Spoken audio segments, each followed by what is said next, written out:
কি রাগ করলা, বলো বিসমিল্লাহ, বলো সুবহানাল্লাহ। এই কথাটা যে ভাইরাল, এটা বললে আমলনামায় গুনাহ উঠে যেতে পারে যে কারণে, এবং কি এটা মারাত্মক একটা বিষয়। দুইটা বিষয় এখানে রয়েছে। আপনারা দেখছেন যে কিছুদিন পর পরই সোশ্যাল মিডিয়াতে একটা ট্রেন্ডিংয়ে আসে, কাঁচা বাদাম থেকে শুরু করে একটার পর একটা ওই কিরে মধু মধু এরকম জিনিস পোলাপান এটা ছড়ায়। তো এই যে একটা দেখলাম ভিডিওতে সোশ্যাল মিডিয়াতে, হাত দেখতেছে গণকের মতো, সে হাত দেখাচ্ছে আর এমন কথা বলতেছে যেটা জীবন সকলের জীবনের সাথে মিলে যেতে পারে।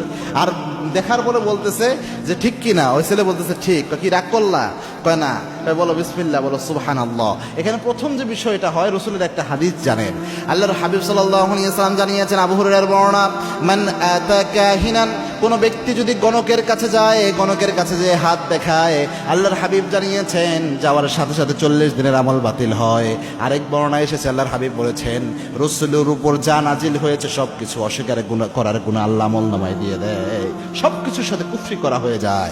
এক বর্ণনায় এসেছে 40 দিনের আমল নামাজ শেষ, আরেক বর্ণনায় এসেছে রসুলের উপর নাজিল করা যা আছে সব অস্বীকার করার মতো গুনাহ আমলনামায় উঠে যায়। এটা হচ্ছে প্রথম, ওই যে হাত দেখানোর বিষয়টা, যেহেতু এটা আমরা ভাইরাল করতেছি, এটা অনেকেই এখান থেকে উৎসাহিত হবে। এই জন্য কারো কোনো গণকের কাছে কখনো হাত দেখাবেন না, গায়েবের একমাত্র মালিক আল্লাহ। 2 নাম্বার, এখানে বিসমিল্লাহ এবং সুবহানাল্লাহ এটাকে ফান হিসেবে ব্যবহার করা হচ্ছে। এই যে আপনি যে কোনো বন্ধুর সাথে দুষ্টামি করে, একটা ফাইজলামি করে বলে কি রাগ করলা, বল বিসমিল্লাহ, বল সুবহানাল্লাহ। এই যে বিসমিল্লাহ সুবহানাল্লাহ, এটা কিন্তু মারাত্মক একটা শব্দ।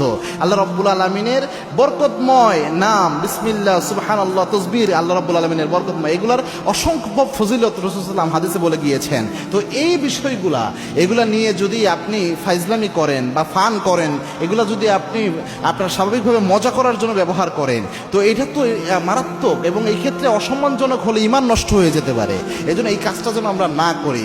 শুধু যদি বলা হতো এতটুকু কি রাগ করলা, এটা একটা আলাদা হিসাব হতো, কিন্তু পোলাপান দেখি বিসমিল্লাহ সুবহানাল্লাহ সহ এইভাবে বলতেছে। এজন্য একটু সাবধানতা অবলম্বন করা উচিত, যে বিসমিল্লাহ সুবহানাল্লাহ শব্দটুকু নিয়ে আমরা যেন ফাইজলামি না করি, যোগ না করি।